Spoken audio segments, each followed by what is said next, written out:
Hello, everyone, and welcome to the 2026 Graduate Studies Virtual Expo. My name is Kristen Keogh-Raponi, and I'm an Academic Pathways Coordinator here at Seneca. Our Academic Pathways team is here to support Seneca students and graduates with advising and resources as you explore opportunities to build on your Seneca credential. Over the course of this week, we're excited to showcase a range of our partner institutions from around the world. They'll be sharing insights into graduate study options available to you after your Seneca degree. For today's session, I'm pleased to welcome Emma from the University of Toronto, OISE, who will be speaking about all of the graduate programs in OISE, Ontario Institute for Studies in Education. Just a quick note that, like all sessions this week, this webinar will be recorded and posted to our website and YouTube channel next week for you to view on demand. If you have any questions that come up during the presentation, please feel free to drop those in the chat. And at the end of the presentation, we'll be happy to take up all questions. And with that, I'll now hand things over to you, Emma. Thanks so much. Okay, hi everybody. So as was graciously mentioned, my name is Emma Chang. I am the Admissions and Recruitment Coordinator at the University of Toronto, Ontario Institute for Studies in Education. And today we're just going to go over the graduate programs that we offer, the potential careers in education, and just get into all of that good stuff. And with that, let's get started. So I did just want to do a traditional land acknowledgement. So we wish to acknowledge this land on which the University of Toronto operates. For thousands of years, it has been the traditional land of the Huron-Wendat, the Seneca, and the Mississaugas of the Credit. Today, the meeting place of Toronto is still home to many Indigenous people from across Turtle Island, and we are grateful to have the opportunity to live, work, and study in the community on this territory. So just a little brief thing about me. I do like to include this. I am the recruitment admissions coordinator at U of T OISE, and my career and basically my academic background really kind of gels well with some of the potential careers you could look to see if you did a graduate program at OISE. So I did my Master's of Education in Higher Education with a specialization in student development and student services. And the people in my program, the people teaching courses in my program, were all student services professionals at the university or college level. And that's just one of the potential career paths you could go down if you do a program at OISE. And I just think it's interesting to add because, when you're growing up, you don't really think about becoming a student services coordinator or a student services professional as a potential career path, but there are just so many jobs out there that people don't really think about when they're thinking about career paths. And OISE is really a stepping stone to a lot of those potential careers. So just to get into the agenda for today, I'm going to briefly do an introduction of OISE and the programs that we offer, and then we'll talk a little bit about what kinds of careers you can look to explore in education when you do a program at OISE, and then we'll look at the general application timelines for our graduate programs, and then finally we'll just do a content information giveaway and then a Q&A period at the end. So let's get into the graduate studies at OISE. So first of all, what is OISE? So when I say OISE, I'm referring to the acronym for the Ontario Institute for Studies in Education at the University of Toronto. It is a graduate faculty located right on the downtown campus, so right across from the Varsity Arena at 252 Bloor Street West. We are the largest faculty of education in Canada, and we're ranked #1 in Canada and in the top 10 globally. And as I mentioned, we are a graduate school, so we only offer master's and doctoral degrees at OISE. In terms of our degrees, I really like this slide because it kind of illustrates which degree would be best suited to you and your goals. We offer 3 different streams at OISE. The first being the research stream is probably the stream that any of you would be most familiar with in terms of degree options. This is where you'll find our programs like the Masters of Arts and the Doctor of Philosophy or the PhD. These programs are grad programs designed for students who want to pursue academia, research, write a thesis, work with a supervisor, contribute to the world of academia and research, as well as doing some of that practical work. So if you're looking to teach at the university level, if you want to contribute, this great kind of accomplishment to research, that would kind of be the program and the stream for you. The second stream is a lesser known stream that we do tend to get a lot of questions about, and that is the professional stream. This is where you'll find the Master of Education program as well as the Doctor of Education program. Now, these two programs are what we call professional streams or course-based graduate degrees.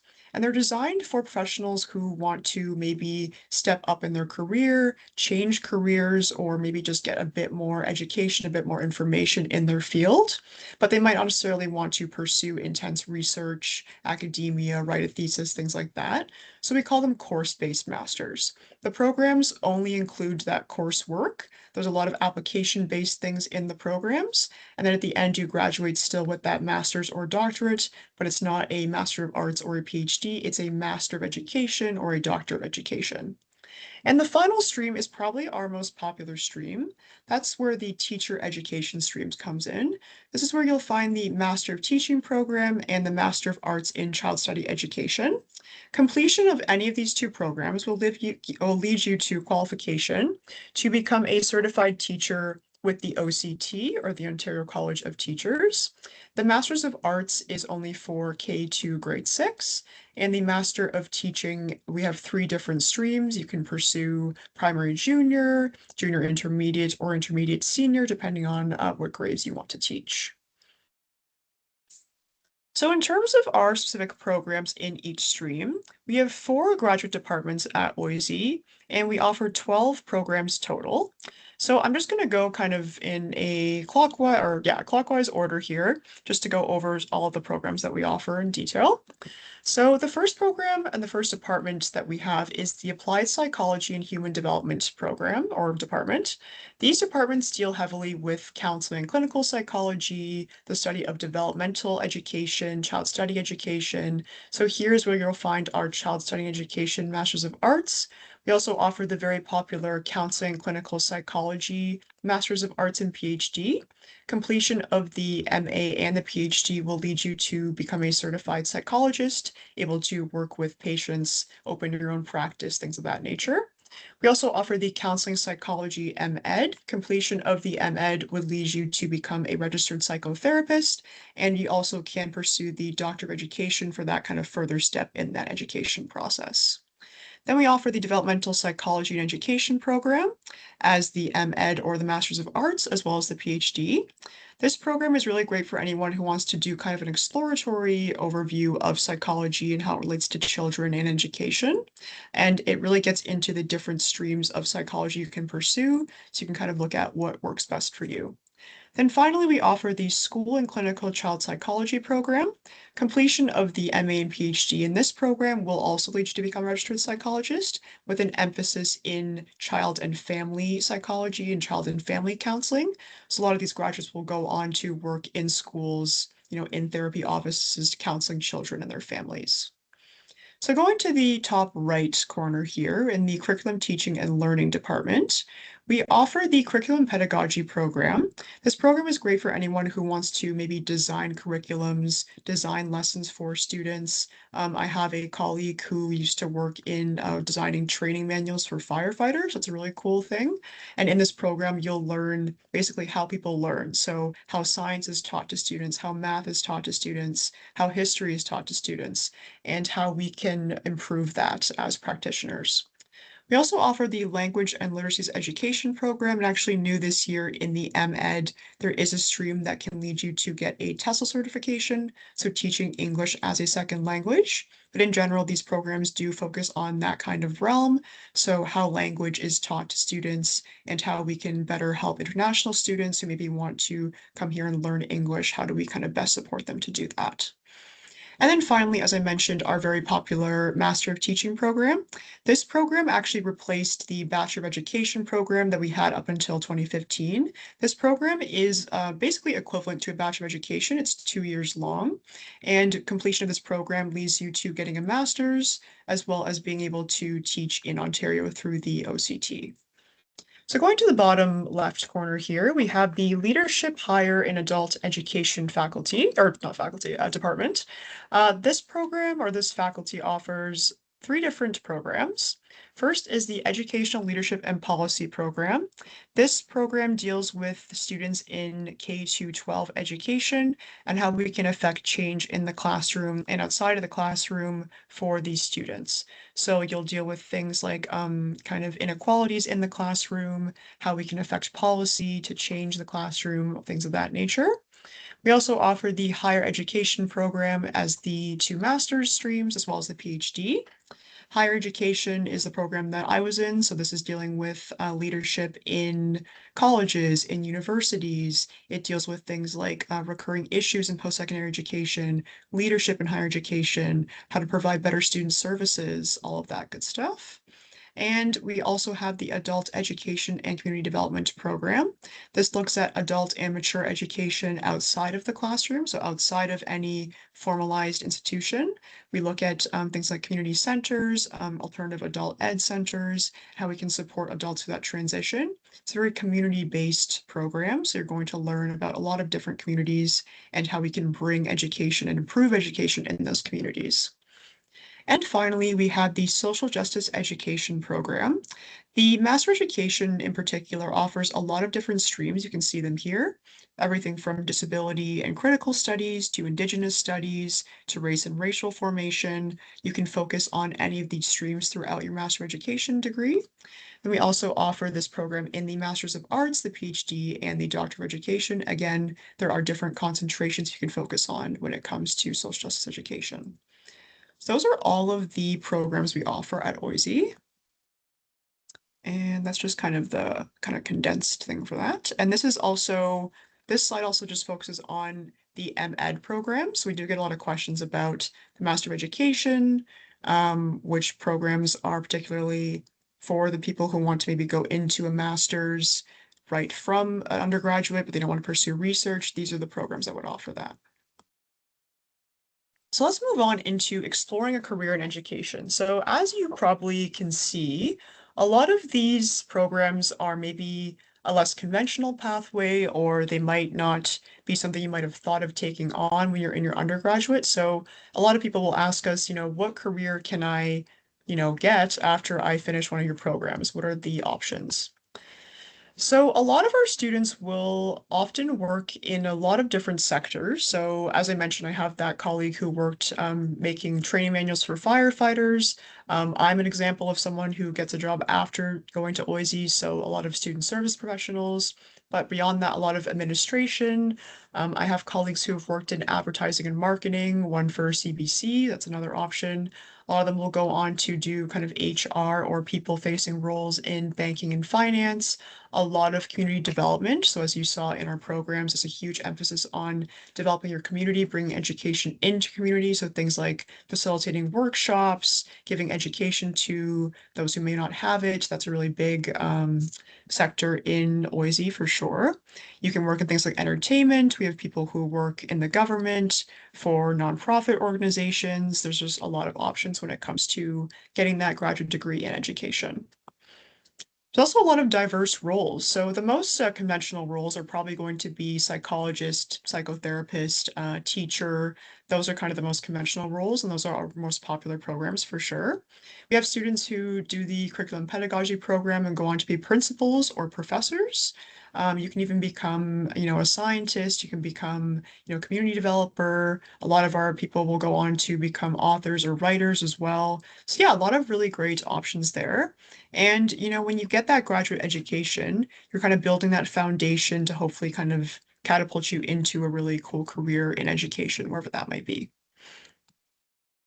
And the best part about OISE is that there's a lot of networking and mentorship opportunities. So when I was in my class at OISE, I had a lot of different people from varying backgrounds and of varying ages too. A lot of people will take an OISE program when they want to maybe pivot careers or advance their career.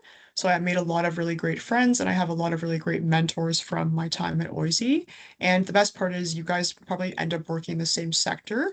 So you'll see those people again, your classmates, I see them all the time when I'm out like doing recruitment fairs or when I'm, working at a school, they might be a staff member, different, department or different area of that school. So that's really cool. And there is also an alumni association at OISE with a robust mentorship program. We have over 400 alumni mentors and 200 student participants as well, who are our student ambassadors from each program. We're happy to chat with prospective students and current students as well. And this is just a page that we like to share of our notable alumni. So you might know Kathleen Wynn. She did adult education community development with OISE. We have a lot of different people who work for different institutions. So we've got Mohammed Saleh. He's a senior director at McMaster University. We've got a composer. We've got a martial arts academy owner, a member of parliament. So yeah, as you can see, very widespread community and a very widespread amount of careers that you could get. We have a principal of a private school. We've got a vice president of a credit card company. Yeah, so a lot of different possibilities when you do take that leap and take that degree at OISE. So in terms of applying to OISE, these are just some important dates to get to know if you did want to submit an application. So we actually still have applications open for some programs for the intake coming up in September of this year. So examples are like Master of Teaching, those programs are still open. So if you want to become a teacher, you could still apply for this year. Our part-time Masters of Arts are for the most part open. A lot of our Master Education programs are still open. But in general, for most of our programs, the applications open in September and October.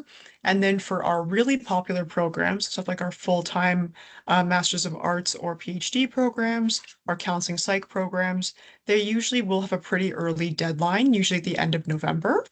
And then usually from January to May, that's when your application sessions will be released.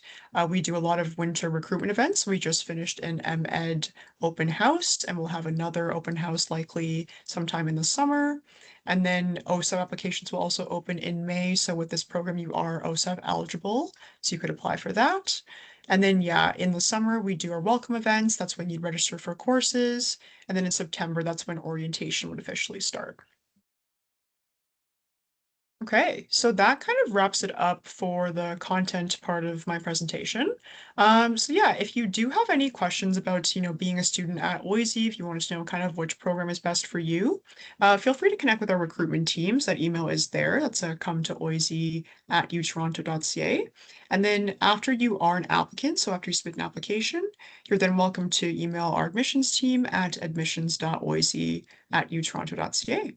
And yeah, that kind of wraps it up for the content. And I'm happy to take any questions. Thank you so much, Emma. Lots of really great information there. So if anyone does have any questions, we have some time now to take those up. So please pop them into the chat. We are also a smaller group. So if you want to raise your hand and speak, I can allow your mic.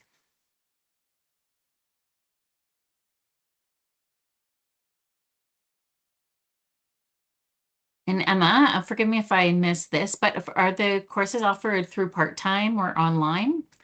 Yeah, some of them are offered part-time.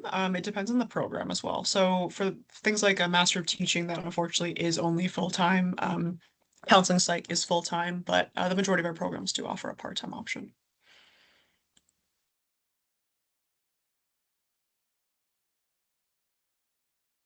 And what does the admissions requirements look like for this?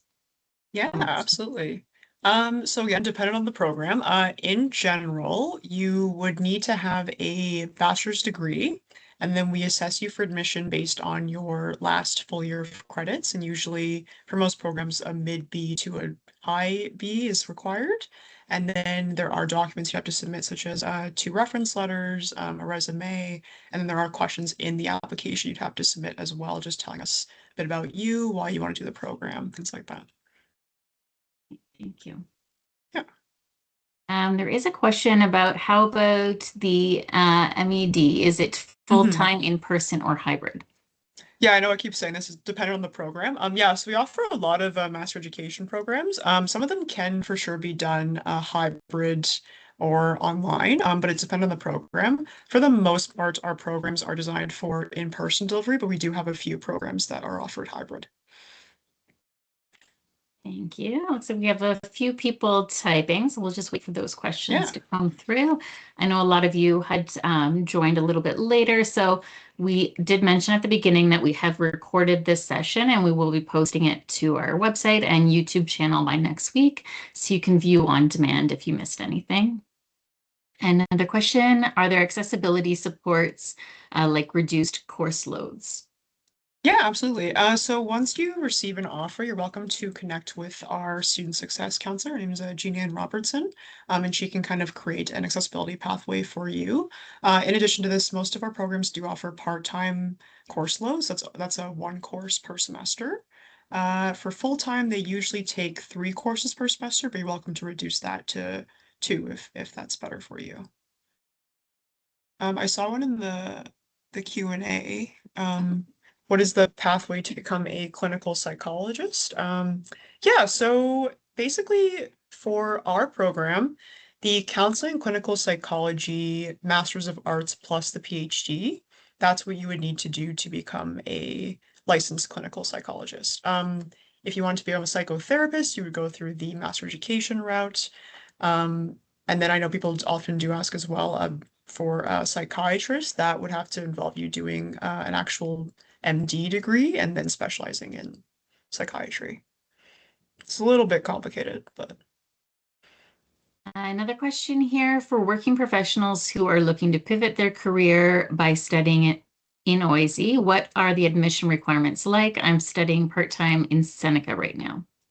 yeah, for sure. Yeah, so for the most part, again, you would need a bachelor's degree and then that kind of mid-B average.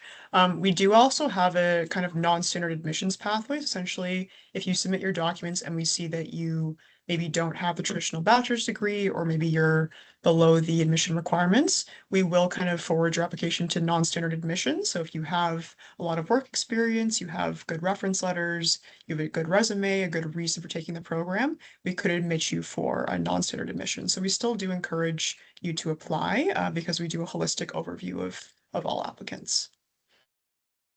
And for the bachelor's degree, I'm assuming that's a 4-year honors degree, Yes. right? Not the 3-year. Mhm. And is there particular degrees that they would be required to have completed or? For the most part, no. The only exception is for the counseling clinical psychology program. We do require you to have a psychology degree. So there are a minimum number of credits you'd have to take in psychology to be eligible for that program. But for everything else, any bachelor's degree is fine. Like I got into my program with a biochemistry degree, so it does not have to be in education or anything like that. No. Few more typing, so we'll just give it a couple of Yeah. minutes.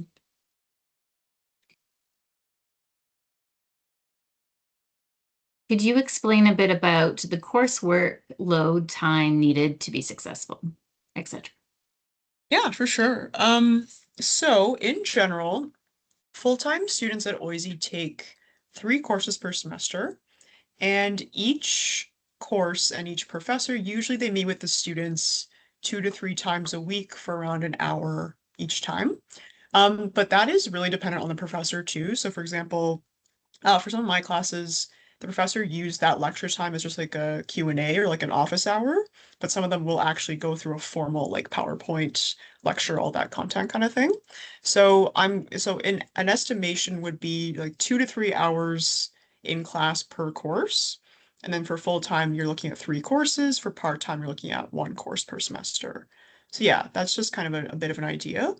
And then at OISE, for the most part, for most of our programs, there aren't formal exams. You're doing assignments. So you're doing research papers, you're doing essays, all of that. So in my opinion, that kind of takes a little bit of the stress off. You're not like having to study for exams. You're kind of doing a lot of that work yourself, kind of writing papers, things like that. But yeah, just kind of keep that in mind. It's a little bit different from a lot of undergraduate programs where you're just like doing midterms, exams, tests kind of thing. Another question, can the MD be completed at any medical school to be a psychologist?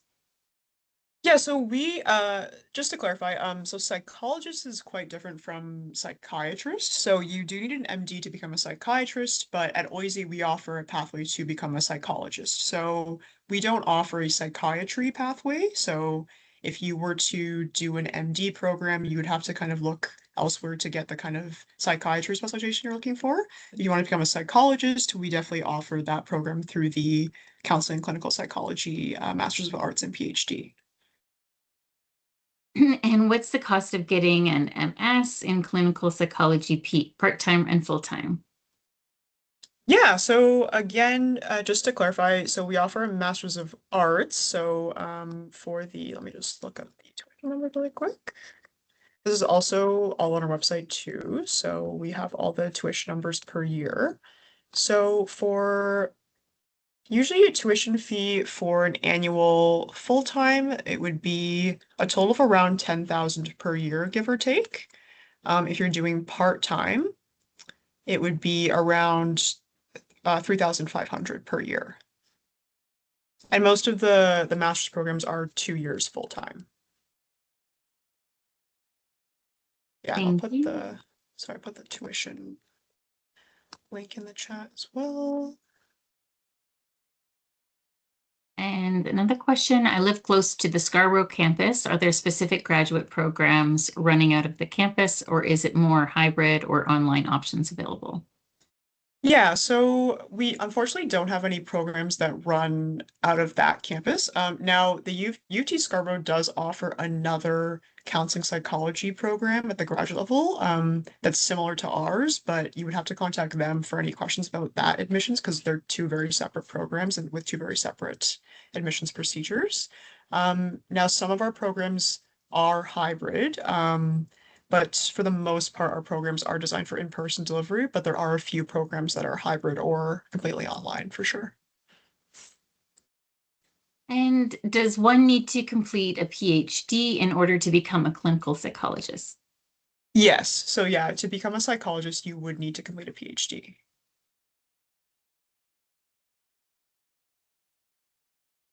Thank you. It looks like no one else is typing.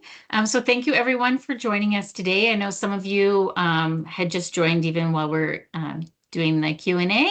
So as I mentioned before, this has been recorded so you can watch it again by next week. It'll be on our website and our YouTube channel.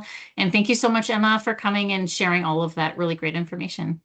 Yeah, no worries. I'll put my email in the chat as well quickly. If anyone has a question they want to ask, like separate from the group or just any questions regarding their own personal situation, feel free to let me know. Great. And I'm also just going to add, we have the academic pathways contact information as well. So our phone number, email, and you can also book a virtual appointment with us if you have any questions regarding the programs that we talked about today or any other pathway options for your program. Just one more person typing. That's a thank you. So thank you again, everyone, for joining and take care. Thanks. Take care.